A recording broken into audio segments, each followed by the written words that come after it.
अब पढ़ाई नहीं रुकेगी कि हमारे ऑनलाइन लर्निंग प्लेटफॉर्म पर आज हम निष्ठा प्रशिक्षण का मॉड्यूल 10 सामाजिक विज्ञान का शिक्षा शास्त्र की एक बेहतरीन एवं उपयोगी जानकारी लेकर उपस्थित हैं। इस संपूर्ण मॉड्यूल को हमारे एक्सपर्ट प्रश्नोत्तरी के माध्यम से सरल बनाते हुए चर्चा करेंगे और इस हेतु अनुभवी एवं विषय का गहराई से ज्ञान रखने वाले दो एक्सपर्ट हमारे साथ मौजूद हैं। इनका परिचय करवाते हुए हम गौरवान्वित हैं। हमारे ये एक्सपर्ट हैं माननीय शीबा खान मैम, जो कि pre primary training institute Montessori school Jabalpur में पदस्थ हैं।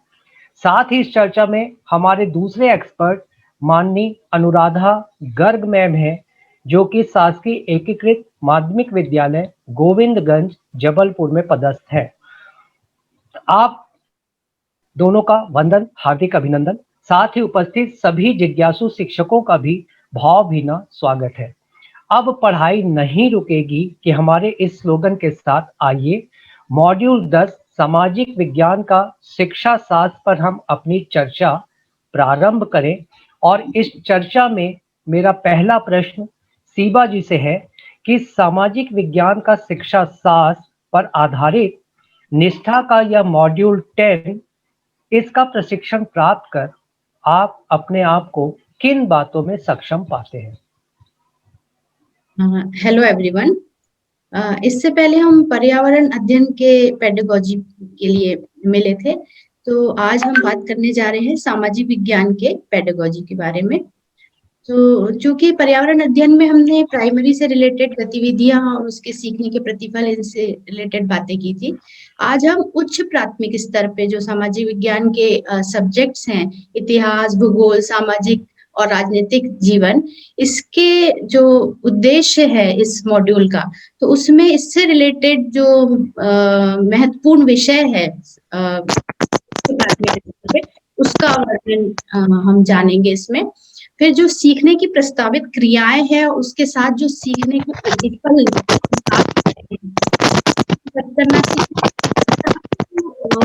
अवधारणाएं हैं, उसको समझाने के लिए सामाजिक विज्ञान में गतिविधियां बनाना सीखेंगे कि कैसे कई गतिविधियां हम बच्चों के साथ करवा सकते हैं और उसको बहुत आसान बना सकते हैं उन अवधारणाओं।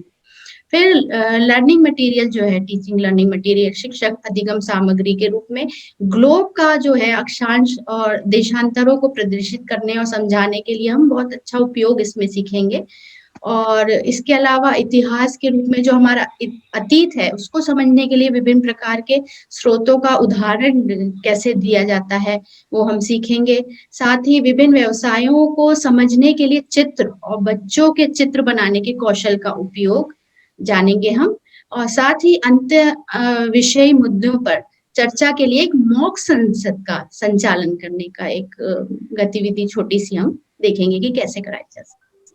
चलिए, उद्देश्यों को जानने के बाद अनुराधा मैम, अब एक प्रश्न आपके लिए है कि सामाजिक विज्ञान का शिक्षा शास्त्र पर जो भी प्रशिक्षण सामग्री हमें प्रदान की गई है, उस सामग्री की रूपरेखा या उसकी आउटलाइन या उसका फ्लो किस प्रकार से बनाया गया है? जी सर, सभी को मेरा नमस्कार। ये सामाजिक विज्ञान का ये मॉड्यूल है, ये उच्च माध्यमिक स्तर की कक्षाओं में अर्थात कि 6वीं, 7वीं और 8वीं हेतु इतिहास, भूगोल और सामाजिक राजनीतिक जीवन के बारे में परिचित कराता है। तो इन कक्षाओं में सीखने के उद्देश्यों को हम जान पाएंगे, हमें हर अवधारणा लर्निंग इंडिकेटर मालूम होंगे, तो लर्निंग आउटकम्स के लिए उचित गतिविधियां प्रयोग में ला सकेंगे और उचित गतिविधियां प्रयोग में लाकर हम सीखने सिखाने की प्रक्रिया को सरल बना सकेंगे। हम इनमें 3 विषयों अर्थात इतिहास, भूगोल और राजनीतिक जीवन जैसे विषयों को जीवन के रूप में समझते हैं। अधिकतम अवधारणाओं की गतिविधियों का उपयोग कर सकेंगे। उच्च प्राथमिक स्तर पर सीखने के उद्देश्य की चर्चा करेंगे तो हम किसी भी घटना का वर्णन कर सकेंगे। सामाजिक विज्ञान हमें अपनी सामाजिक दुनिया की कार्यप्रणाली में मदद करता है। इस मॉड्यूल में सामाजिक विज्ञान की विभिन्न अवधारणाओं को समझने के लिए विभिन्न गतिविधियों से परिचय कराया गया है। दूसरा, ये कि सीखने-सिखाने के प्रतिफलों में हम परिचित होंगे। इसमें प्रत्येक कक्षा की अवधारणा के लर्निंग आउटकम्स को विस्तार से बताया गया है। जैसे अक्षांशों और देशांतरों को समझने के लिए ग्लोब का प्रयोग। इस प्रक्रिया में हम अक्षांशों और देशांतरों जैसे कर्क और मकर रेखा, भूमध्य रेखा या प्रधान यामोत्तर रेखा को पहचान सकेंगे। तीसरा, इसमें हम इस मॉड्यूल की रूपरेखा में बताया गया है कि हम भूगोल को कैसे समझेंगे। एनसीएफ 2005 में सुझाया गया है कि बच्चों के स्कूल जीवन को बाहर के जीवन से जोड़ा जाना चाहिए। नक्शा, मानचित्र पढ़ने के लिए सौर मंडल, ग्लोब, पृथ्वी की गतियाँ, मानचित्र, पृथ्वी के प्रमुख परिमंडल, हमारा देश, हमारा विश्व, महाद्वीप, संसार के महासागरों, महाद्वीपों की जलवायु, कृषि, कृषि और हमारे संसाधन, चाहे वो प्राकृतिक हों या चाहे कृत्रिम, वन्य जीवन, इन सबको बताने के लिए हम कौन-कौन सी प्रक्रियाएँ अपनाएँ तथा क्या लर्निंग आउटकम्स मिलेंगे, इसकी समझ विकसित होगी। चौथा है कि इतिहास का संक्षिप्त परिचय दिया गया है इसमें।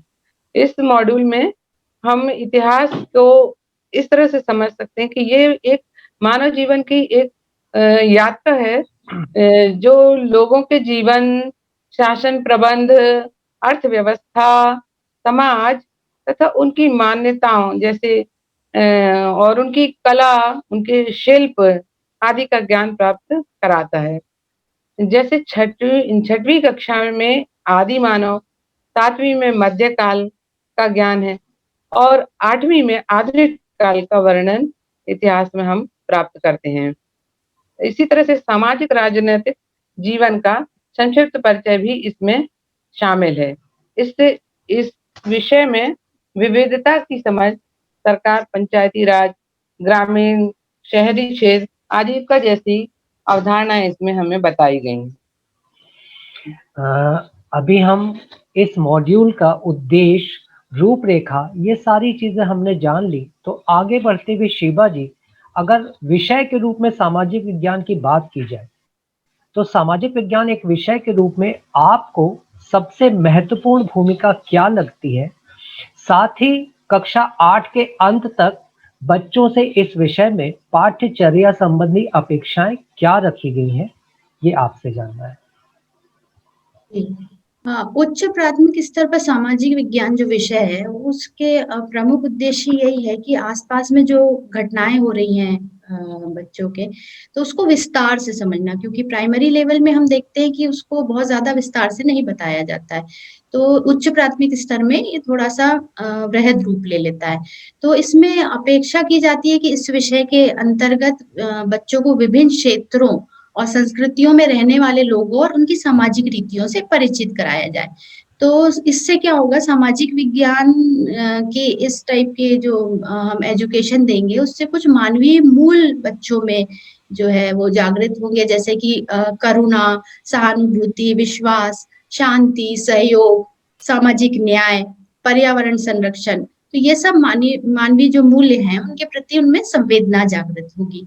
तो यह अपने और अपने परिवार और अपने सामाजिक वातावरण के विभिन्न भौगोलिक, ऐतिहासिक, सामाजिक और आर्थिक और राजनीतिक कारकों के साथ अंतःक्रिया द्वारा विकसित होता है। तो हम सभी ये जानते हैं, टीचर्स बहुत अच्छी तरह परिचित हैं। तो बच्चों को विकास की गतिशीलता से परिचित कराना बहुत ही आवश्यक है। इससे उनमें अन्य विषयों से उनके जुड़ाव को स्वतंत्र रूप से समझने की क्षमता और पर्याप्त जागरूकता और आवश्यक कौशलों का विकास होता है। तो यहाँ हम समझेंगे कि जैसे पहले भी हम डिस्कस कर चुके हैं पर्यावरण अध्ययन में, कि पाठचर्या संबंधी जो अपेक्षाएं हैं वो सभी कक्षाओं के लिए एक समान रहती है। फिर उसके सीखने के प्रतिफल जो है वो कक्षावार अलग-अलग हो जाते हैं और फिर सीखने सिखाने की प्रस्तावित क्रियाएं उस अनुसार प्रतिफल के अनुसार दी रहती है कि कौन-सी क्रियाएँ करके हम क्या प्रतिफल प्राप्त कर सकते हैं।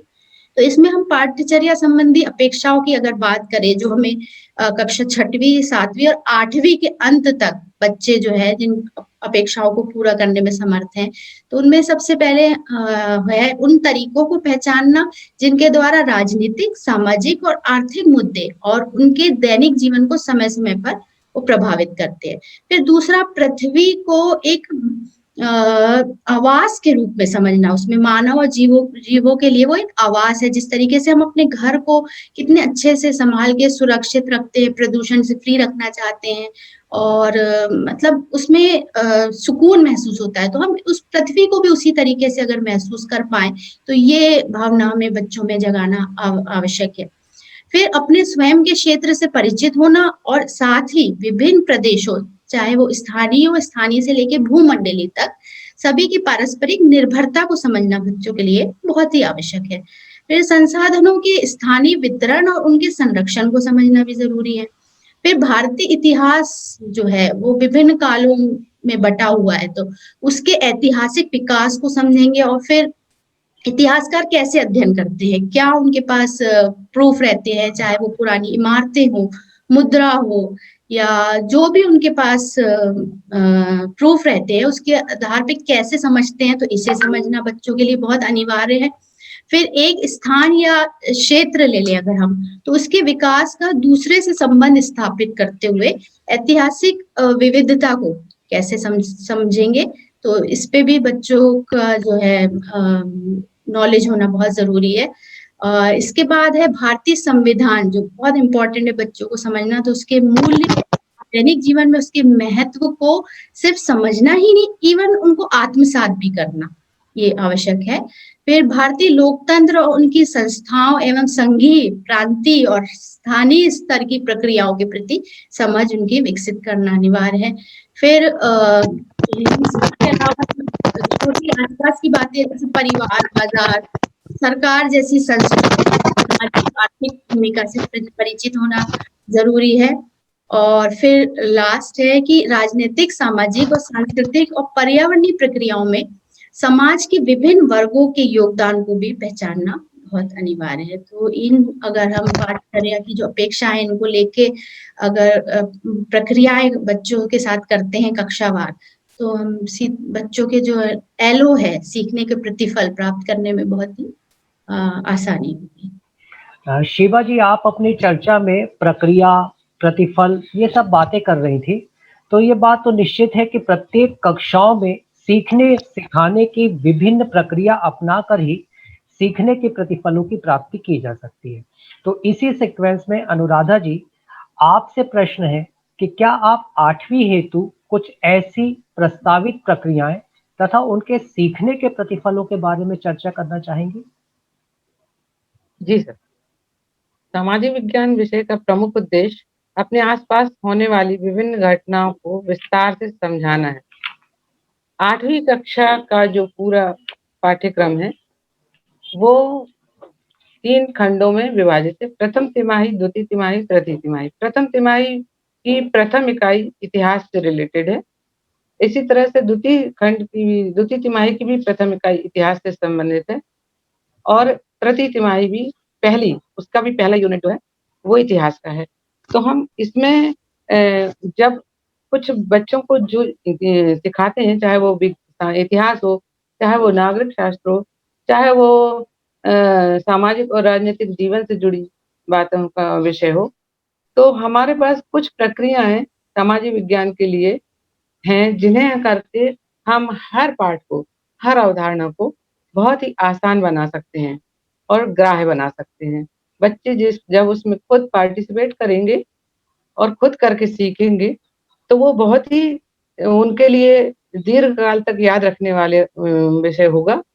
तो इसके कुछ मैं आपको उदाहरण बताती हूँ, जैसे कि अगर हम कहानियाँ ले लें, कहानियों के माध्यम से हम इतिहास को जब पढ़ाते हैं, तो ये बात बच्चों के दिमाग में बहुत अच्छे से और उस समय कक्षा का वातावरण जो आनंददायी होता है। इतिहास को यदि हम दूसरी पेडागॉजी से पढ़ाएँ कि हम आदर्श वाचन या अनुकरण वाचन, तो उसमें मज़ा नहीं आएगा सर। हम जब बच्चों को सामाजिक विज्ञान की ही पेडागॉजी से पढ़ाते हैं, उनको ज्ञात से अज्ञात की ओर ले जाते हैं और कहानियाँ उसमें प्रमुख रोल अदा करती हैं। इसके अलावा उनके दादा-दादी, नाना-नानी या उनके परिवार में कोई जैसे स्वतंत्रता संग्राम सेनानी हैं, तो उनसे जब हम ये उनको इसमें प्रतिभागी बनाते हैं और उनसे जानना चाहते हैं, तो बहुत ही रुचि से वो इस बात को बताते हैं। इसके अलावा एक और इसमें गतिविधि हो सकती है जो कि है चित्र बनाना। तो जब बच्चों को हम किसी भी प्रोजेक्ट के लिए चित्र बनाने देते हैं, तो वो बच्चे अपने पसंद के अनुसार उसमें चित्र बनाते हैं। जैसे अब विविधता वाला जो लेसन है, अगर हम उसमें कहें तो हर बच्चा अपने ढंग से अलग-अलग और फिर उन चित्रों का जब हम कोलाज बना लें या जैसे अखबारी कागज़ का कोलाज बना लें और वो जब प्रदर्शित करते हैं तो बच्चों में एक अपना एक अलग कॉन्फिडेंस आता है और वो अग्रसर होते हैं और अच्छे से सीखने के लिए। मतलब हमको जो प्रतिफल मिलना चाहिए, वो अच्छे से मिलने लगते हैं। इसके बाद अभी हम लोग जैसे ट्रेनिंग में भी आईसीटी का देख रहे थे, तो वर्तमान युग तो इलेक्ट्रॉनिक मीडिया का है। हम फ़िल्में और धारावाहिक भी इतिहास को जानने के एक अच्छे स्रोत हैं। कुछ फ़िल्में हैं जैसे गांधी या 1857 की क्रांति से रिलेटेड या झांसी की रानी लक्ष्मीबाई के ऊपर बनी हुई फ़िल्में, मंगल पांडे के ऊपर बनी हुई फ़िल्में। तो ये सब फ़िल्में और जैसे धारावाहिक कुछ इतिहास से रिलेटेड जैसे लक्ष्मीबाई या दुर्गावती, अभी एक अहिल्या बाई का जो सीरियल चल रहा है जैसे, तो उसमें हम मराठों की संस्कृति, प्राचीन संस्कृति को जान पाते हैं। तो ये भी इतिहास जानने के एक अच्छे स्रोत हैं। इसके अलावा सर इतिहास में भी एक चार्ट बनाना एक प्रमुख प्रक्रिया है। जैसे बहुत से ऐसे अवधारणा हैं, जिनको हम चार्ट द्वारा यदि बच्चों को सिखाते हैं, तो वो बहुत ही आसानी से बच्चे सीख जाते हैं। जैसे अगर हम देखें तो महारानी का घोषणा पत्र है या फिर 1858 की क्रांति के 1858 की क्रांति के जो अधिनियम बना था 1857 की क्रांति के बाद जो 1858 का अधिनियम था, उसमें जो बिंदु थे, उसके प्रमुख बिंदु, उनका चार्ट बनाया जा सकता है। या मौलिक अधिकारों का, तो बहुत सारी अवधारणाएँ इतिहास में ऐसी हैं, जो चार्ट द्वारा भी प्रदर्शित की जा सकती हैं। इसके अलावा सर राष्ट्रीय चिन्हों का संकलन, राष्ट्रीय एकीकरण के लिए जैसे बहुत सारी गतिविधियाँ हैं, कहानी है, नाटक है, गीत है लघु नाटिकाएँ हैं, इन सब से भी हम बच्चों को उन अवधारणाओं को बहुत ही अच्छे तरीके से समझा सकते हैं। एक और गतिविधि जो हम लोग कराते हैं जैसे मॉक पोल कराना, मतदान का एक पूरा कक्षा में एक चित्र खींचना और एक प्रयोग करना और बच्चों को बताना कि मतदान कैसे होता है और उस समय हमें क्या करना चाहिए। तो बैलेट पेपर वाला या ईवीएम मशीन वाला ये हम कैसे बच्चों को सिखा सकते हैं। तो हम लोग ये इसका एक काल्पनिक प्रयोग करके बता सकते हैं। मॉक संसद का प्रयोग है। जैसे पंचायती राज में जब उसके लिए भी हम लोग बच्चों को अक्सर करके सर ये सारी बातें मैं आपको बताना चाहूँगी कि हमारे यहाँ बाल सभा होती है हर शनिवार और वो एक बहुत ही अच्छा माध्यम है जब हम इतिहास से जुड़ी बहुत सी चीज़ों का वहाँ प्रयोग करते हैं और ये सारे जो टूल्स हैं, यानी हमारी चाहे वो कहानी हो, गीत हो, कविताएँ हो, नाटक हैं अब जैसे एक बाज़ार की अवधारणा पिछले साल में हमने फैंसी ड्रेस कॉम्पिटिशन कराया, तो उसमें सर ये सब्ज़ी बेचने वाले कोई जूते-चप्पल सुधारने वाले, तो कोई कपड़े बेचने वाले हैं, कोई मछली बेच रहा है। तो ये सारी चीज़ें एक सामाजिक जीवन से जुड़ी हुई और हमारे को ये बताती हैं कि हम इनसे कैसे ये सब लोग ये समाज में करते हैं काम, ये आजीविका के साधन है और ये भी हमारे एक प्रक्रिया में शामिल है। इसके अलावा सर हम प्रोजेक्ट कार्य भी देते हैं, इतिहास के शिक्षण में भी कई प्रोजेक्ट बनाते हैं बच्चे, जैसे स्वतंत्रता संग्राम सेनानियों के चित्र एकत्रित करके एल्बम बनाना, इस तरह से भी हम इतिहास में और सर इतिहास पढ़ाते समय मानचित्र का भी एक उपयोग है। जैसे यदि हमने बताया कि 1857 की क्रांति मेरठ से शुरू हुई, तो हम अपने इंडिया के नक्शे में बताते हैं कि कहाँ से शुरू हुई और किन-किन स्थानों में वो फैली। बहुत सी ऐसे अवधारणाएँ हैं सर इतिहास से जुड़ी, जो बिना नक्शे के पूरी नहीं हो पाती हैं। उस समय कक्षा शिक्षण में नक्शा या मानचित्र बहुत ही आवश्यक होता है। और सर एक और गतिविधि जो थोड़ी अब क्योंकि 8वीं क्लास के लिए आप पूछ रहे हैं, तो 8वीं क्लास में सर बच्चे काफ़ी उन्नत अवस्था में रहते हैं। तो ये जो निबंध लेखन या फिर एक संक्षिप्त रिपोर्ट बनाना, ये 2 गतिविधियाँ 8वीं क्लास में और कराई जा सकती हैं। तो निबंध लेखन के लिए जैसे गांधी जी का राजनीति में प्रवेश और गांधी जी के अहिंसा पर विचार और इसी तरह से जैसे यदि हम संक्षिप्त रिपोर्ट बच्चों से वो चाहें, तो ये वैश्वीकरण के ऊपर से या आतंकवाद के ऊपर से उसे एक संक्षिप्त रिपोर्ट बनवा सकते हैं। तो बनवाते ही हैं सर और इनसे हम लोगों को बहुत अच्छे लर्निंग आउटकम्स मिलते हैं। बच्चा वो सीखता है, जो हम किताब के माध्यम से उसे सिखाना चाह रहे होते हैं। जी सर। शिवा जी, चर्चा को आगे बढ़ाते हैं। अनुराधा मैम बहुत सारी प्रस्तावित गतिविधियां बता रही थी, जिससे जो हमारे वांछित लर्निंग आउटकम है वो कक्षावार प्राप्त हो। तो इसमें इम्पोर्टेंट बात जो हमें लगती है शिवा जी, वो यह है कि गतिविधि हमेशा परस्पर संवादात्मक होनी चाहिए। गतिविधि सहभागी शिक्षार्थी केंद्रित होनी चाहिए। और अगर इस दृष्टिकोण से बात करें, तो शिवा मैम, क्या आप अक्षांश और देशांतर की वैचारिक समझ बनाने की ऐसी किसी गतिविधि पर आप यहाँ पर चर्चा करना चाहेंगी? जी बिल्कुल। ये कक्षा 6वीं के कोर्स से रिलेटेड सीखने के प्रतिफल पे आधारित एक अक्षांश और देशांतर संबंधी गतिविधि है। तो इसमें जो सीखने के उद्देश्य रहेंगे, मतलब विद्यार्थी क्या पहचान पाएंगे इस गतिविधि के द्वारा, तो पहले हम ये जान लें। इसके द्वारा विद्यार्थी पहचान पाएंगे अक्षांश को, देशांतर, फिर अक्षांश और देशांतर के बीच के अंतर को, फिर साथ ही उत्तरी ध्रुव, दक्षिणी ध्रुव, भूमध्य रेखा, कर्क रेखा, मकर रेखा, प्रधान याम्योत्तर, जिसे हम 0 डिग्री देशांतर या ग्रीनविच लाइन भी कहते हैं, इसके बारे में जानकारी बच्चे हासिल करेंगे। और साथ ही अक्षांश और देशांतर की सहायता से ग्लोब पर किसी स्थान की स्थिति को समझेंगे और अक्षांश और देशांतर के माध्यम से मानचित्र और एटलस में किसी स्थान की स्थिति को समझेंगे। तो जैसा कि हम सभी जानते हैं कि ग्लोब जो है वो पृथ्वी का एक मॉडल है। तो ग्लोब पर अक्षांश और देशांतर पृथ्वी पर किसी भी स्थान की स्थिति का पता लगाने में मदद करते हैं। तो मैं आपके लिए एक ग्लोब लेकर आई हूँ। ये विजिबल है, पूरी तरीके से देख पा रहे हैं आप लोग? बिल्कुल, बहुत क्लियर है मैम। जी जी। तो देखिए, ये होता है ग्लोब। इसमें एक स्पर्शी ग्लोब भी आता है, वो और अच्छी तरह छू के बच्चे उसमें पता लगा सकते हैं। साथ ही वो ब्लाइंड लोगों के लिए भी बहुत ही बच्चों के लिए इम्पोर्टेंट रहता है। तो वो भी लिया जा सकता है। ये स्पर्शी नहीं है, ये अवेलेबल है। हाँ, इंडिया दिख रहा होगा शायद आप लोगों को, तो यहीं से दिखाना शुरू करते हैं। बिल्कुल। तो इसमें पृथ्वी पर जो है स्थानों की पहचान, उसके बारे में जानने के लिए विद्यार्थियों के बीच स्थान विषय कौशल को बढ़ाने की आवश्यकता है कि उसको समझ सके।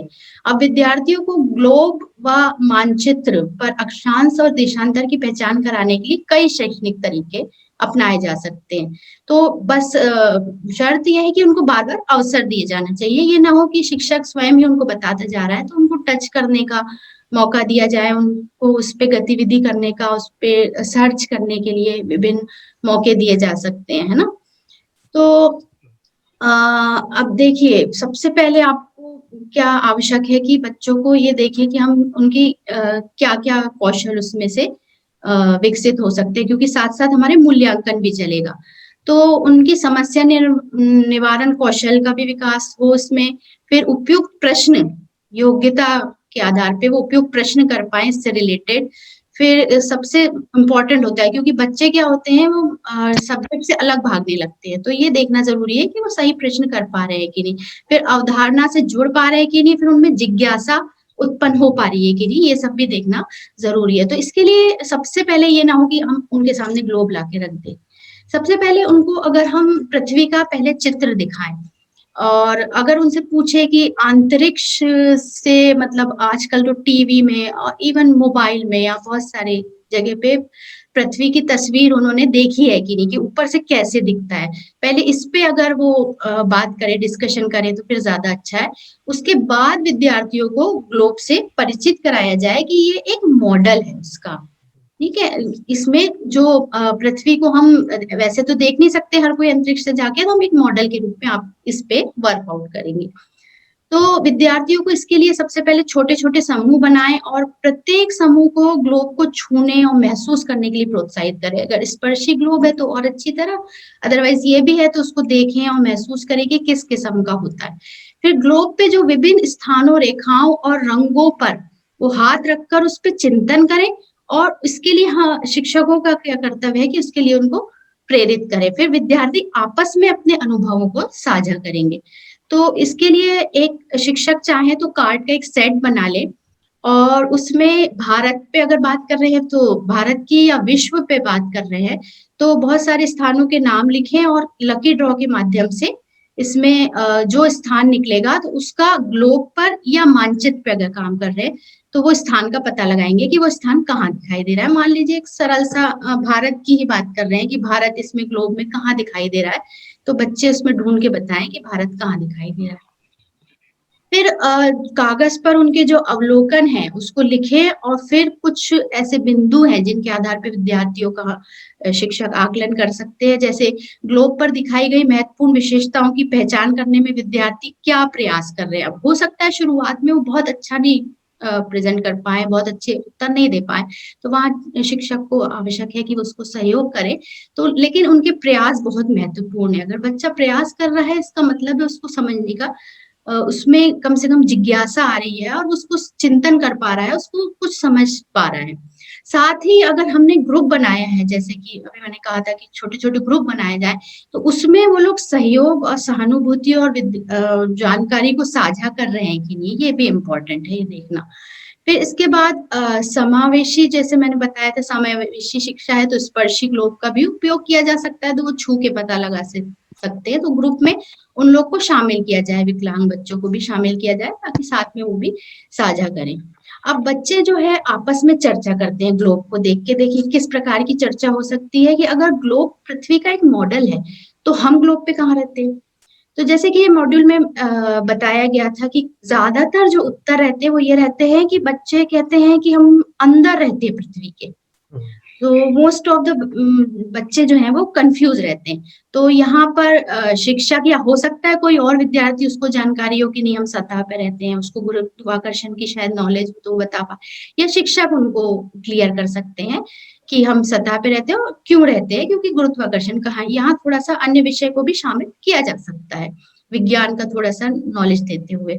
फिर जिस तरीके से ये ग्लोब दिख रहा है, ये किसी स्टैंड पे स्थिर है, तो क्या पृथ्वी भी ऐसे स्टैंड पे स्थिर है, ये भी बच्चे इस पे विचार कर सकते हैं कि ये स्टैंड दिख रहा है, इसके ऊपर ग्लोब दिखाई दे रहा है, तो क्या वो भी ऐसा ही है।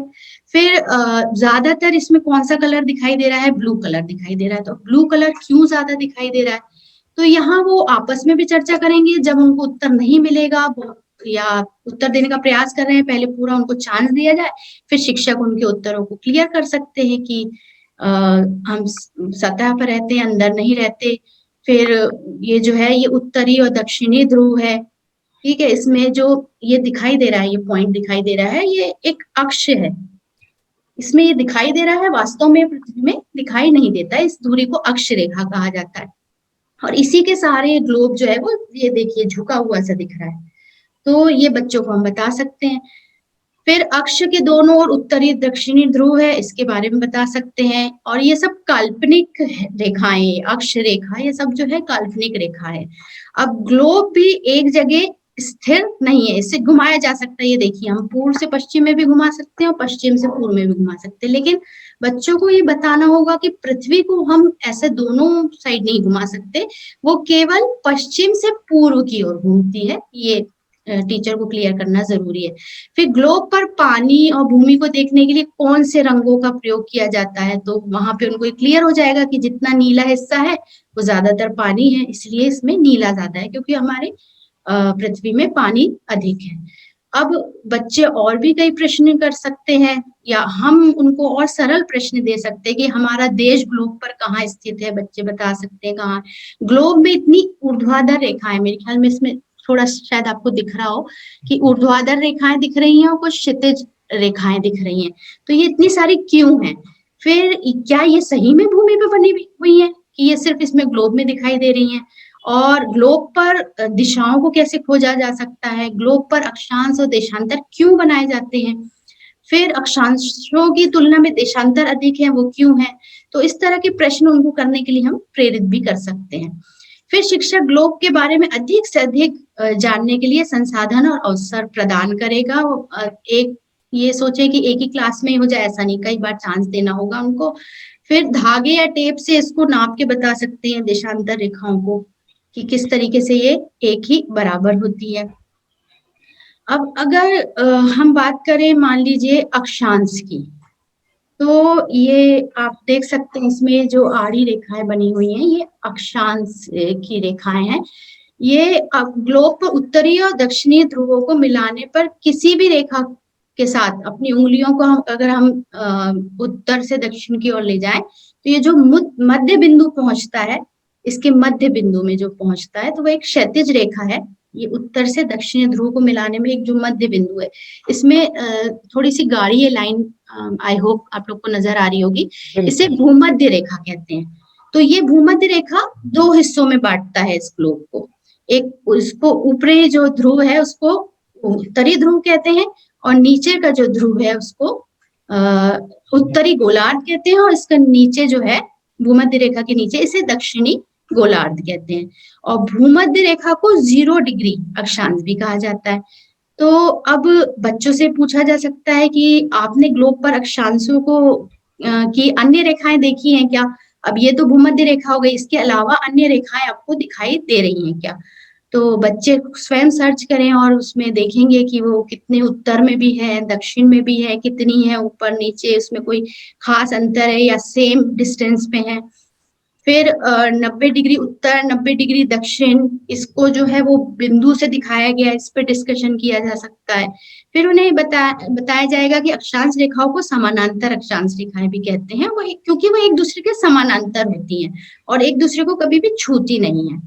सभी अक्षांश रेखाएं जो है वो भूमध्य रेखा से छोटी होती है, क्योंकि भूमध्य रेखा एकदम मिडिल में है और बाकी जो अक्षांश रेखाएं है वो ऊपर जाते जाते ग्रेजुअली देखिए छोटी होती जाती है। इसको अगर ध्यान से बच्चे देखेंगे तो उनको समझ में भी आ जाएगा।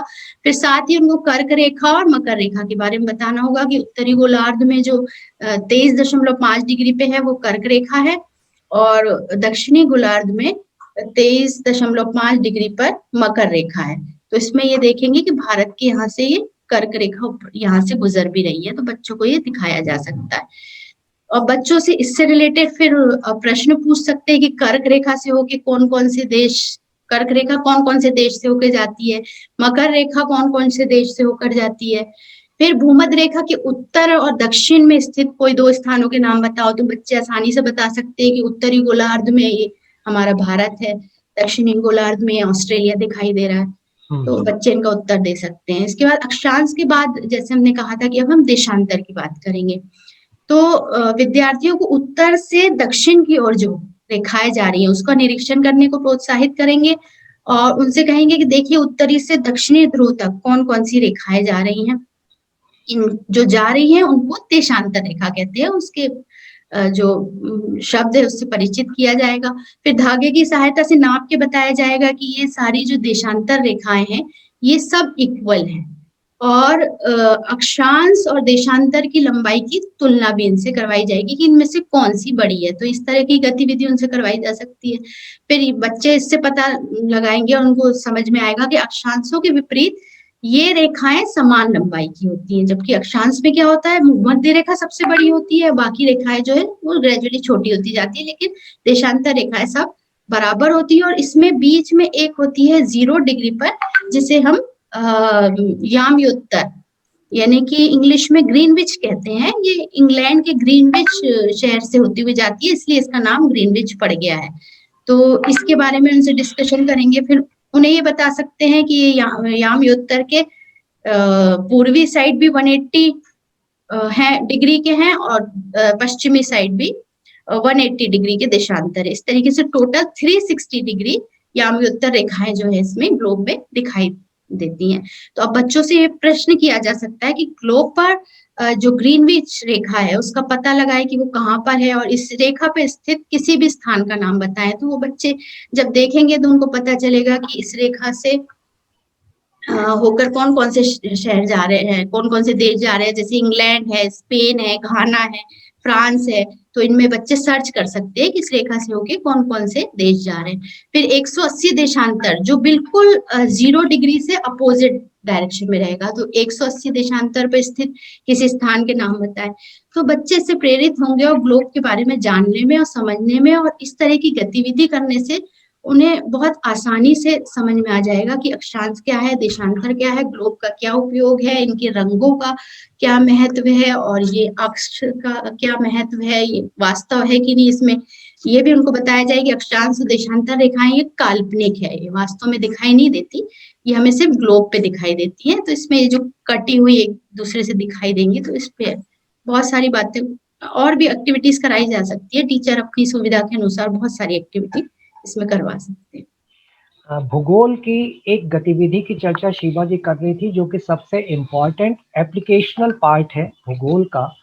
तो अब चर्चा के रुख को अनुराधा मैम आपकी तरफ करते हैं और सामाजिक विज्ञान के पाठ्यक्रम में जैसा कि हम लोग जानते हैं कि भूगोल, इतिहास और सामाजिक तथा राजनीतिक जीवन शामिल किए गए हैं। भूगोल की जो सबसे इम्पोर्टेंट एक्टिविटी थी, उसकी बहुत ही सहजता के साथ एक वैचारिक समझ शिवा मैम ने बनाई है। अब अगर बात करें इतिहास की, तो यह विषय एक ऐसा है जो तथ्यों पर आधारित है, थ्योरेटिकल विषय है। तो क्या इतिहास जैसे थ्योरी के विषय का भी शिक्षण रुचिपूर्ण तरीके से किया जा सकता है क्या? अनुराधा में? जी सर, आपने बिल्कुल सही कहा कि इतिहास जो विषय है, वो तथ्यों पर आधारित विषय है। तो जब तक हम बच्चों को कोई तथ्यों से परिचित नहीं कराएँगे और तथ्यों के बाद उसमें उन बच्चों के को शामिल करना और बच्चों के अंदर ये चीज़ आए कि वो उसमें तर्क समझ सकें। तो इन सब के लिए भी हम कई गतिविधियाँ कराते हैं सर और बच्चों को उसमें शामिल करते हैं। इतिहास में भी हम ग्रुप बनाकर या 2-2 के पेयर बनाकर ये कुछ गतिविधियाँ कराते हैं क्योंकि सीखने के प्रतिफल को प्राप्त करने के लिए हम तथ्यों के आधार पर जैसे कि जब हमने पाठ एक ही से लिए यदि हम उदाहरण, तो उसमें है कि डचों ने पैगोडा नाम की स्वर्ण मुद्रा चलाई। अब ये स्वर्ण मुद्रा तो उससे बच्चों को ये समझ में आता है कि ये कोई सिक्का है। सिक्कों से हम बहुत सारी चीज़ों को बच्चों तक पहुँचा सकते हैं, क्योंकि सिक्के उस काल के बहुत से संकेत हमें दे रहे होते हैं। और अगर बच्चों को बोल दिया जाए कि आप कुछ प्राचीन काल के सिक्के अगर आपके घर में हों, तो आप संकलित करके लाइए, तो इसमें बच्चे जब लाते हैं तो बहुत नाना प्रकार के तथ्य निकल के आते हैं सर। इसका मेरा प्रत्यक्ष अनुभव है कि कुछ बच्चे तो अंग्रेज़ों के ज़माने के सिक्के लाए थे और कुछ उससे भी पुराने ज़माने के सिक्के लाए थे। जो तांबे के सिक्के थे, उनमें जब उनसे पूछा गया कि इसमें क्या-क्या आपको समझ में आ रहा? तब किसी ने बोला कि इसमें कुछ सिम्बॉल बना है, किसी ने बोला इसमें सन बना है, सन डला है। तो हम उस काल का वर्णन समझते हैं सिक्कों से, उस सिम्बॉल को समझते हैं यानी वो हो सकता है वो किसी राजा या किसी शासक का सिंबल हो, या जैसे अभी अपने स्वतंत्र भारत के बाद के जो हम सिक्के देखते हैं, तो महात्मा गांधी के का और जिस संसद का उसमें रहता है, तो कुछ स्मारक या कुछ हो सकता है किसी पशुओं पशुओं से के भी उसमें सिंबल मिलते हैं, संकेत मिलते हैं। सिक्के जो हैं, वो प्राथमिक तौर पे यदि हम इतिहास पढ़ाने के लिए साधन के रूप में देखें, तो सिक्के प्राथमिक रूप में हमारे प्रयोग में आते हैं और बच्चे उससे बहुत ही, क्योंकि ये सब बच्चों की पहुँच में रहते हैं। ज़रूरी नहीं कि हम प्राचीन सिक्के ही लें, हम अभी चलने वाले सिक्कों से भी इस बात को बच्चों को पहुँचाते हैं कि ये सिक्का आज से 20 साल बाद या 100 साल बाद इस सन को दर्शाएगा। उसमें अपन समझेंगे कि इसमें क्या-क्या चीज़ें दिखाई दे रही हैं। उससे हम बहुत सी चीज़ों की जानकारी लेते हैं। उस समय की आर्थिक व्यवस्था का भी की भी जानकारी सिक्कों से मिल जाती है। इतिहास पढ़ाने के लिए तथ्यों की आवश्यकता तो है ही, और सिक्कों के अलावा जैसे हम यदि स्टैम्प डाक टिकट को ले लें, तो डाक टिकट में भी बहुत ही रोचकता रहती है और ये भी बच्चों की पहुँच पास रहती हैं। यानी इस यदि हम बच्चों संकलन करते हैं सर, डाक टिकट का जी, और उससे हम किस काल की है, किस व्यक्ति के लिए के नाम पे है या किसी स्मारक के नाम पे है, तो डाक टिकटों में भी एक बहुत बड़ा संसार छुपा रहता है सर। इसके अलावा कार्टून भी एक अच्छी गतिविधि है। हम देखते हैं कि बच्चों को अखबारों में जो कार्टून प्रतिदिन छपते हैं, यदि उन पे बच्चों से डिस्कस करते हैं, तो बच्चे खुद बताते हैं कि ये इससे मतलब निकल रहा है। यानी वो आज की सामाजिक, राजनैतिक व्यवस्था पर प्रहार करने वाले या उनसे रिलेटेड चीज़ों को उभारने के लिए कार्टून भी एक बहुत ही महत्वपूर्ण स्रोत के रूप में काम करते हैं। कार्टून के अलावा सर हम वर्तमान समय में टेलीविज़न ज़्यादा सक्रिय है, लेकिन पूर्व काल में रेडियो सीक्रेट, जैसे रेडियो भी एक बहुत सशक्त माध्यम इतिहास के पढ़ाने के लिए प्रयुक्त होता है, और आज भी हम प्रतिदिन सुबह 11 बजे रेडियो से भी शिक्षण करा रहे हैं। मीनक की दुनिया में भी हम इतिहास संबंधी पाठ पढ़ते हैं। तो ये रेडियो भी एक साधन है, जो इतिहास के शिक्षण को रुचिकर बनाता है। टेलीविज़न तो क्योंकि वो दृश्य श्रव्य सामग्री है, तो उससे, और मोबाइल आजकल तो हर बच्चे के पास मोबाइल है। ये कोविड-19 के दौर में हम ऑनलाइन पढ़ाई करा रहे हैं, तो हम बच्चे बच्चे को जैसे मैंने जब ये ट्रेनिंग ली और बच्चों को बताया कि भुवन नाम का एक वेबसाइट है। सर उसमें इतनी रोचक जानकारियाँ हैं, तो कुछ बच्चों ने मुझे खुद बताया कि हाँ मैडम, मैंने उससे आज ये पाठ देखा था। इतिहास के जो सेकेंडरी लेवल के की बात करें यदि हम, तो वो है साहित्य, और साहित्य भी कई प्रकार से का होता है, जो जैसे कि समाज से जुड़ा साहित्य है, या राजनीति से जुड़ा साहित्य, या अर्थव्यवस्था से जुड़ा साहित्य। तो ये साहित्य हमें उस समय के इतिहास को बताता है। मानचित्र भी इतिहास को पढ़ने का एक महत्वपूर्ण स्रोत, जैसा कि मैंने पहले बताया था कि मानचित्र के ज़रिए भी हम बहुत सी चीज़ों को बच्चों को बताते हैं, और जिसमें ये ग्लोब जो है, यदि आप लोग देख सक रहे हो, तो ये ग्लोब है। आप देखिए कि जब हम बताते हैं कि किधर वास्को डी गामा हमारे देश में कहाँ से आया और किस रास्ते से आया, जलमार्ग से आया, तो ग्लोब इस साधन मतलब हमें बताता है, ये सब चीज़ें हम ग्लोब से बच्चों को बता पाते हैं।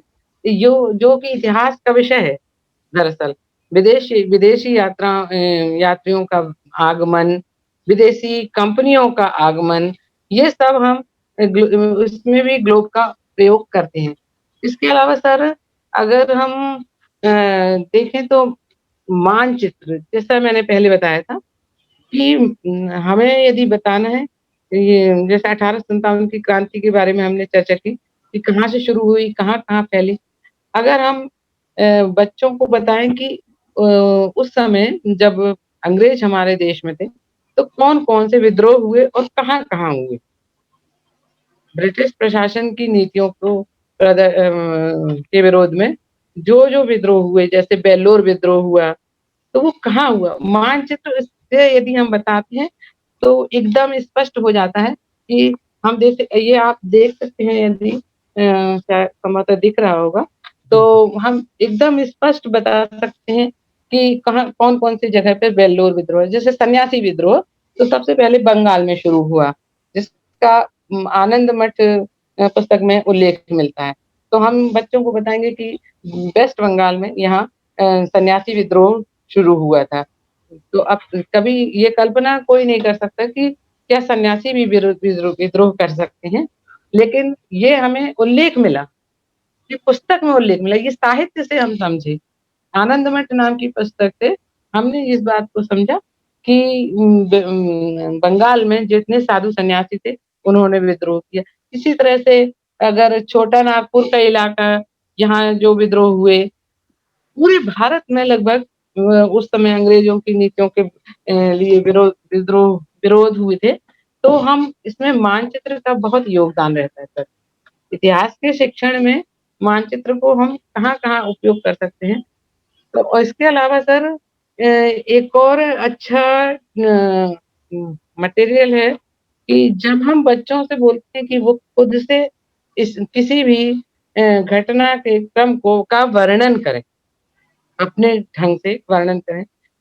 हमारी शाला की शालेय पत्रिका जैसे तो शालेय पत्रिका में जब हम बच्चों को शामिल करते हैं, तो वो खुद से अपना अलग-अलग तरह के उसमें साहित्य हमें प्रदान करते हैं।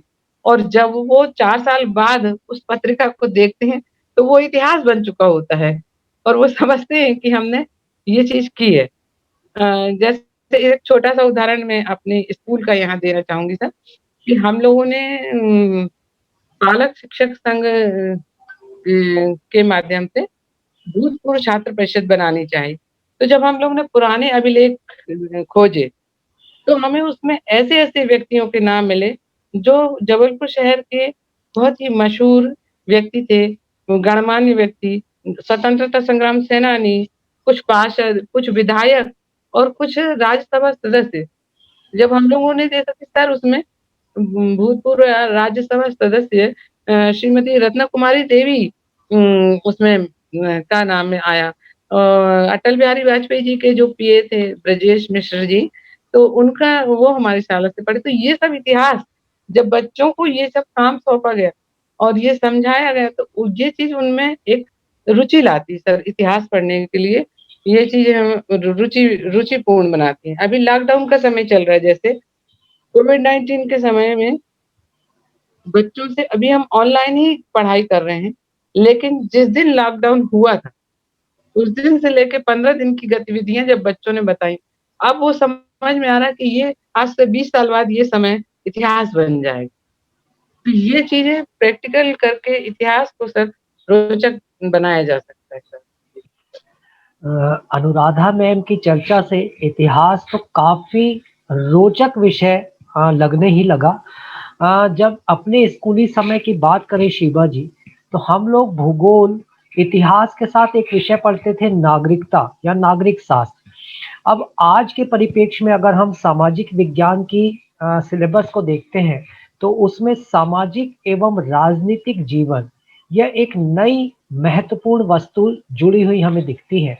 तो शिवा जी आपसे जानना है कि आखिर ये नया जो विषय वस्तु है सामाजिक एवं राजनीतिक जीवन, ये है क्या? शिवा जी, आपका माइक म्यूट है। जी, बिल्कुल सही कहा आपने। पहले सामाजिक और राजनीतिक जीवन को हमने नागरिक शास्त्र के ही रूप में पढ़ा है, लेकिन राष्ट्रीय पाठ्यचर्या जो 2005 आई, उसके अनुसार नागरिक शास्त्र को ये देखा गया कि वह खास औपनिवेशिक अतीत से पनपा हुआ विषय है। इसको बदलने की आवश्यकता उन्होंने महसूस की। क्यों? क्योंकि नागरिक शास्त्र में केवल सरकारी संस्थाओं और कार्यक्रमों का ही विवरण था, उसी पे केंद्रित था। तो इस तरीके से विषय जो सामने आ रहा था, तो उसमें आलोचनात्मक दृष्टिकोण भी विकसित हुआ।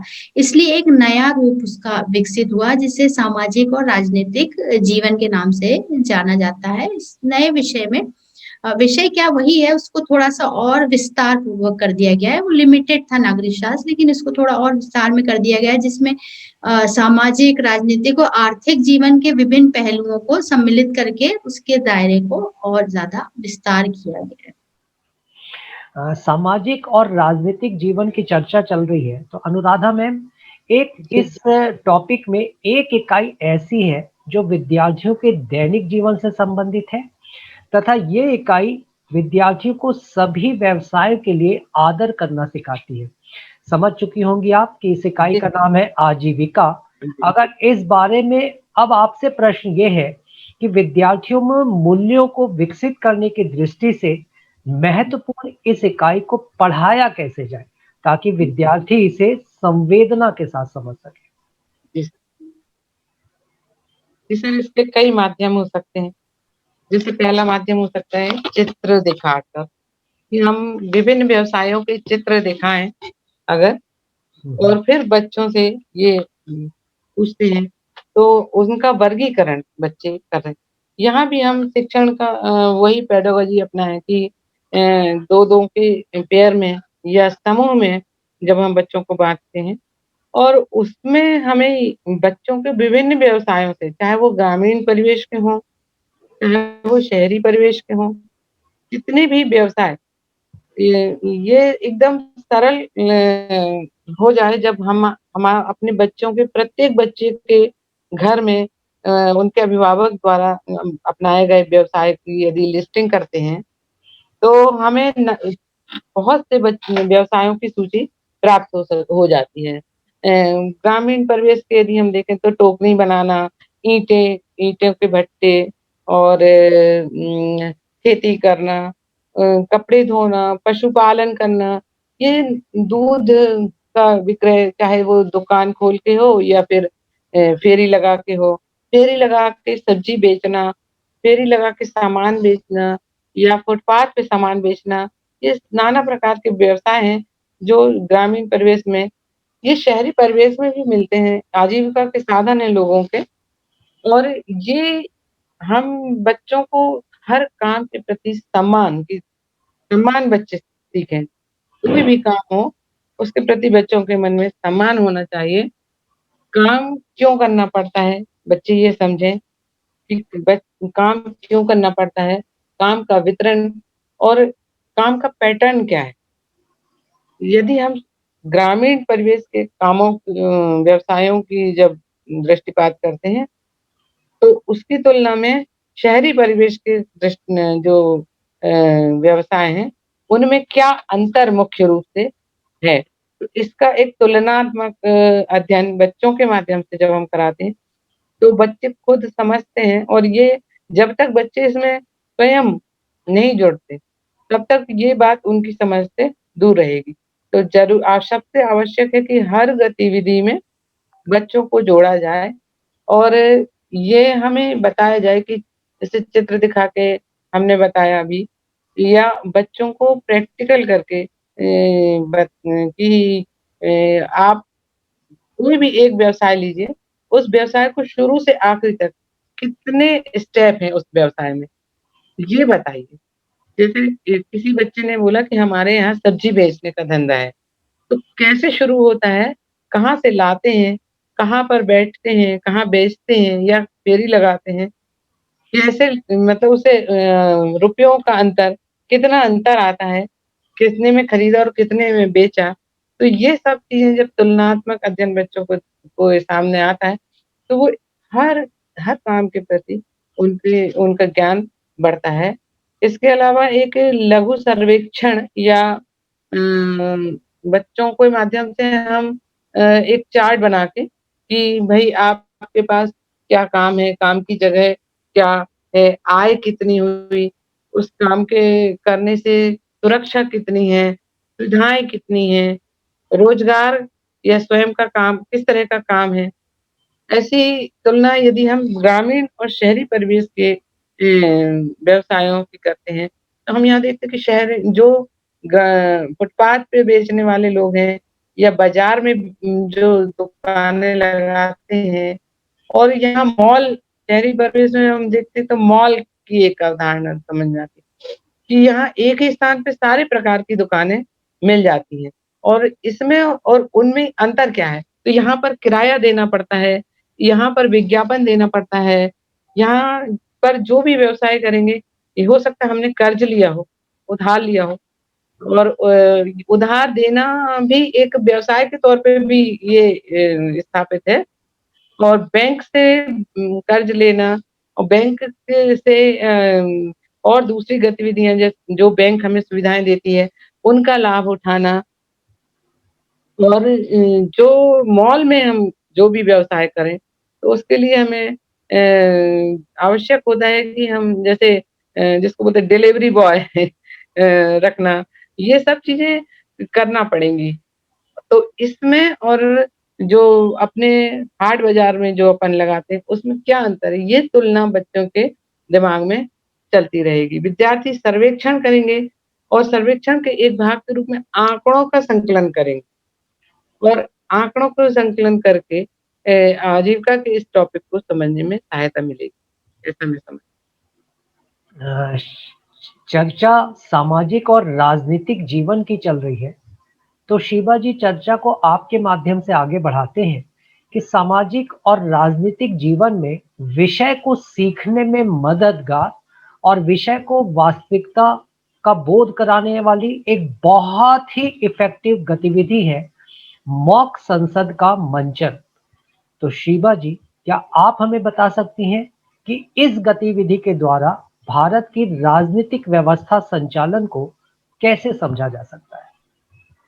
जी, सामाजिक और राजनीतिक जीवन की हम बात कर रहे थे, तो इसमें स्थानीय पंचायत से आरंभ करके भारत की राजनीतिक व्यवस्था से परिचित कराता है और जैसा कि आपने कहा कि बहुत ही इफ़ेक्टिव गतिविधि है मॉक संसद का संचालन क्योंकि ये जो गतिविधि है इसमें अधिक से अधिक बच्चे पार्टिसिपेट कर सकते हैं। तो इसमें लगभग पूरे स्कूल समुदाय जो है वो सक्रिय रूप से इसमें संलग्न हो सकता है। तो एक तरह से पहले शिक्षक को आवश्यक है कि एक फ़ोटो के द्वारा या इंटरनेट का उपयोग करके मोबाइल द्वारा, चित्रों द्वारा कैसे सीटिंग अरेंजमेंट होता है संसद में वो बताया जा सकता है। तो जैसे सभापति जो है वो सभापति के दाईं तरफ कौन रहता है, सत्तारूढ़ दल समूह रहता है, उसके बाईं तरफ कौन रहता है, विपक्षी दल समूह रहता है। फिर महत्वपूर्ण जो नेता रहते हैं वो कहाँ बैठते हैं, सबसे आगे के समूह में उनके बैठने के लिए सीट रहती है, वो भी उनके बल के अनुसार रहती है। फिर बाईं ओर की पहली पंक्ति में पहली सीट पे उप सभापति बैठता है, जिसे डिप्टी स्पीकर भी कहते हैं, तो ये पहले उनको बताया जाए। उसके बाद मॉक संसद का जो मंचन है वो जानते हैं कि सामाजिक विज्ञान सीखने में बहुत ही मददगार साबित होगा क्योंकि बच्चे सक्रिय होकर उसमें भाग लेंगे, उसकी क्रियाकलाप को सीखेंगे और कैसे उसमें वो संचालन होता है मॉक संसद का, तो उस एक्टिविटी को बहुत आसानी से एक्टिविटी करके वो बहुत आसानी से उसको समझ सकते हैं। तो ये वास्तविकता का उनको इससे बोध होगा। तो इसमें वे सांसद और विधानसभा इन सब की भूमिका निभा सकते हैं। बेशक उनकी यूनिफ़ॉर्म वो नहीं रहेगी, लेकिन बैठने की व्यवस्था जो है उनको उनके अनुरूप हम बनवा के उनको उस तरीके से अर्धगोलाकार स्थिति में बिठा के उनकी व्यवस्था इस प्रकार से कर सकते हैं कि उनको एहसास हो कि हाँ, वास्तव में जैसे हम टीवी में देखते हैं, उस तरीके का संसद का अनुभव उनको अपने स्कूल में भी एहसास हो। फिर वो बच्चों को काम दे दिया जाए, ये एक बार में नहीं हो सकती है गतिविधि कि हम सोचे कि एक दिन में हो जाए, देखिए संसद भी कई-कई दिन चलती है। तो बच्चों को भी पहले ज़िम्मेदारी दे दी जाए कि उन्हें कैसा वक्तव्य या भाषण तैयार किया जाना है, कौन तैयार करेगा। फिर एक उनका पीरियड ये दिया जाए कि विद्यार्थी क्या भूमिका निभाएँगे और कौन से काम के लिए किसको इस्तेमाल किया जाएगा।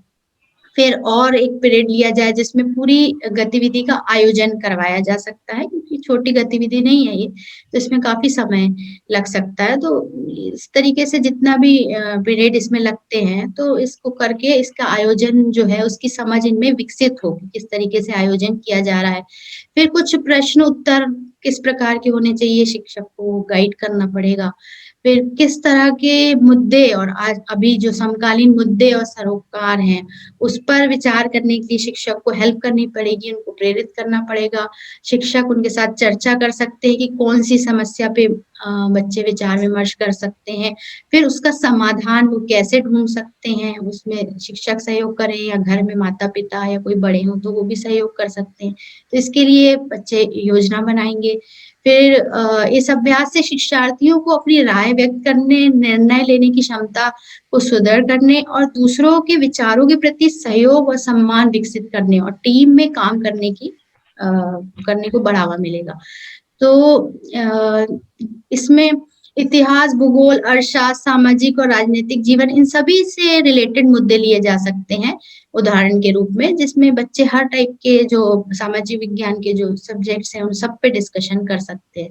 तो पहले शिक्षक को आवश्यक है कि लोकसभा के बारे में उनको सामान्य जानकारी दे कि कितने सदस्य की बैठने की व्यवस्था उसमें रहती है और कितने ब्लॉक्स में रखा गया है, 550 सदस्य रहते हैं।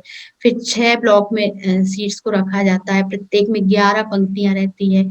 फिर जैसा कि मैंने बताया था सिटिंग अरेंजमेंट कैसा रहता है, उस पे डिस्कशन किया जा सकता है। फिर किसी एक बच्चे को सभापति, एक को उपसभापति, एक को सत्तारूढ़ दल और विपक्ष दल ये सब बनाया जा सकता है। फिर लोकसभा क्या होता है, इस पे डिस्कशन बच्चों से करके उनको समझाया जा सकता है कि लोकसभा क्या होता है, वो संसद का सबसे निचला सदन भी इसे कहा जाता है। और ये चुनाव के बाद लोकसभा का गठन होता है, 5 साल तक ये काम करता है। फिर राष्ट्रपति जो है जब तक मंत्री परिषद की सलाह पर उसे राष्ट्रपति द्वारा भंग नहीं किया जाता, तब तक वो कार्य करता है। तो इस तरीके से छोटे-छोटे बातें उनको बताई जा सकती है। अध्यक्ष के बारे में बताया जा सकता है कि वो कौन होता है। लोकसभा का पीठासीन अधिकारी होता है। फिर लोकसभा के नेता के बारे में डिस्कशन उनसे किया जा सकता है कि जो निचले सदन के नेता होते हैं सामान्यतः प्रधानमंत्री होता है और वो लोकसभा का सदस्य अगर होगा तो। फिर विपक्ष के नेता के बारे में डिस्कशन बच्चों से किया जा सकता है कि उसमें कितनी सीट होती है, कितने प्रतिशत उनको मिलता है, कौन-सी पार्टी रहती है जो जीतती है या जो जीतने के अपोज़िट रहती है, तो वो विपक्ष उनको इस ढंग से समझाया जा सकता है। फिर प्रश्नकाल के बारे में उनको बताया जा सकता है कि लोकसभा में हर दिन सत्र का जो पहला घंटा होता है वो प्रश्नकाल का होता है और प्रश्नकाल के दौरान सदस्य जो है वो प्रशासन और सरकार की नीतियों के विभिन्न पहलुओं पर मंत्रियों से प्रश्न पूछ सकते हैं। फिर प्रत्येक मंत्री की जवाब देने की बारी आती है। तो ये इम्पोर्टेंट है कि बच्चों को ये समझ में आता है कि यहाँ हमें प्रश्न और उत्तर ये गतिविधि भी करना है, इसलिए प्रश्न उत्तर बहुत ही अच्छे और मुद्दों पर और सारगर्भित हों, तो इसकी तैयारी वो कर सकें। फिर शून्यकाल पे उनसे डिस्कशन किया जाए कि प्रश्नकाल के तुरंत बाद शून्यकाल जो होता है वो लगभग दोपहर 12 बजे से शुरू होता है। तो इस पे डिस्कशन किया जा सकता है। तो फिर उनको बहुत सारे मुद्दे दिए जा सकते हैं जैसे सांस्कृतिक विरासत पे जागरूकता से संबंधित प्रश्न और बच्चों ने उसमें टीचर हेल्प करेगी कि उसमें फिर कैसे उत्तर तैयार किए हैं। और इसके अलावा वन से रिलेटेड, फॉरेस्ट कवर से रिलेटेड क्वेश्चन हो सकते हैं, कृषि से रिलेटेड क्वेश्चन हो सकते हैं, महिलाओं के अधिकार से रिलेटेड क्वेश्चन हो सकते हैं, तो बहुत सारे क्वेश्चन हो सकते हैं। तो बच्चे अलग-अलग तरह के प्रश्न लेके आएँगे और उसको शिक्षक सुधारने का प्रयास करेगी और उसके उत्तर जो बच्चे लेकर आएँगे उसमें भी शिक्षक मदद करेगी और इस तरीके की गतिविधि करके वो बहुत अच्छी तरीके से ये व्यवस्था को समझ सकते हैं। बहुत ही सरस गतिविधियों की चर्चा शिवा जी आप कर रही थी। लगातार अनुराधा मैम आपके माध्यम से जो इस विषय को हमने समझा, उसमें यह समझा कि गतिविधियों के माध्यम से इस विषय को इतना रुचिपूर्ण बनाया जा सकता है। और जैसा कि आप चर्चा कर रही थी बिल्कुल प्रारंभ में कि यह विषय जो है वो करुणा, संवेदना, सहयोग, सामाजिक न्याय, परानुभूति ये सारी चीज़ों को मानवीय मूल्यों के विकास का यह विषय है। तो गतिविधियाँ यहाँ पर बहुत इम्पोर्टेंट है और इस क्रम में जब भी गतिविधियों की बात आती है, तो हमेशा एक कोटेशन मुझे बहुत अच्छा जो लगता है वो याद आता है कि मैंने सुना, भूल गया, मैंने देखा, याद रहा और मैंने किया, सीख गया। ठीक। तो इस तरीके की अगर बातें हैं, गतिविधि के इतने रोल हैं, तो इस मॉड्यूल के अंतिम क्रम में चलते हुए अनुराधा मैम से भी हम जानना चाहेंगे कि गतिविधि आधारित शिक्षण के कुछ और उदाहरण क्या आप प्रस्तुत करना चाहेंगी? जी सर, मैं कक्षा 7वीं का पाठ 5 जिसमें मौलिक अधिकार और कर्तव्य शीर्षक है। इसमें हमारा पेडागोजी ये है कि ज्ञात से अज्ञात की ओर ले जाना, अधिकार क्या है और कर्तव्य क्या है। वर्तमान में जैसे ये किसान आंदोलन चल रहा है, तो किसान क्यों कर रहे हैं ये आंदोलन? सरकार के खिलाफ हम कब आवाज उठाते हैं या किसी चीज़ के लिए अधिकार प्राप्त करने के लिए हम क्या करते हैं? और हमारे हमारे को संविधान ने कौन-कौन से अधिकार दे रखे हैं? इन सब के लिए सर, जैसे मैंने पूर्व में बताया था कि चार्ट की विधि बहुत ही उपयोगी होती है शिक्षण में। तो मौलिक अधिकारों के को समझाने के लिए ये चार्ट की विधि के द्वारा मैं आपको बताना चाहती हूँ कि मौलिक अधिकार हमारे 6 हैं, जिनमें से पहला है समता का अधिकार, दूसरा है स्वतंत्रता का अधिकार, तीसरा है शोषण के विरुद्ध अधिकार, चौथा है धार्मिक स्वतंत्रता का अधिकार, पाँचवाँ है संस्कृति और शिक्षा का अधिकार, छठवाँ है संवैधानिक उपचारों का अधिकार। इन अधिकारों में जो स्वतंत्रता का अधिकार है, वो हमें और भी 6 अधिकार देता है। वो कौन से हैं सर? वो है पहला विचार व्यक्त करने की स्वतंत्रता, दूसरा है सम्मेलन करने की स्वतंत्रता, तीसरा है भ्रमण की स्वतंत्रता, चौथा है निवास एवं बसने की स्वतंत्रता, अर्थात हम भारत में कहीं पर भी बस सकते हैं। पाँचवाँ है व्यापार और व्यवसाय की स्वतंत्रता, छठवाँ है जीवन एवं व्यक्तिगत स्वतंत्रता। इसके अलावा सर महिलाओं हेतु हमारे संविधान में विशेष प्रावधान है। कानून के समक्ष लिंगीय समानता, आयु सीमा की छूट, रोजगार के समान अवसर, समान काम, समान वेतन, पंचायत और नगर पालिकाओं में सीटों का आरक्षण, ये महिलाओं हेतु विशेष प्रावधान है। इसी तरह से कार्य के लिए उपयुक्त और मानवीय वातावरण प्रदान करना, प्रसूति लाभ प्रदान करना, महिलाओं के सम्मान के विरुद्ध गतिविधियों को रोकना, सार्वजनिक स्वास्थ्य की सुविधाएं बेहतर बनाना, पोषण स्तर में सुधार लाना, कमजोर वर्ग की महिलाओं के शैक्षणिक व आर्थिक हितों को बढ़ावा देना। इसके अलावा सर इस पाठ में मौलिक कर्तव्य भी दिए गए हैं। मैंने मौलिक कर्तव्यों का एक गीत बनाया है, जिसके माध्यम से हम बच्चों को मौलिक कर्तव्य सिखाते हैं।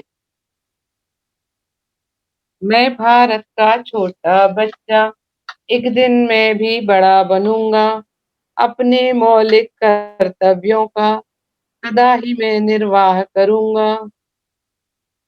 देश की संस्कृति और संप्रभुता, देश का गौरव और एकता, इनको सदा अखंड रखूंगा। मैं भारत का छोटा बच्चा, एक दिन मैं भी बड़ा बनूंगा। देश की संपत्ति और प्रतीक, देश के साधन और संस्कार, संरक्षण संवर्धन दूंगा। मैं भारत का छोटा बच्चा, एक दिन मैं भी बड़ा बनूंगा। अपने मौलिक कर्तव्यों का सदा ही मैं निर्वाह करूंगा। मेरा घर, मेरा परिवार, मेरा देश और समाज, कर्तव्यों का पोषण दूंगा।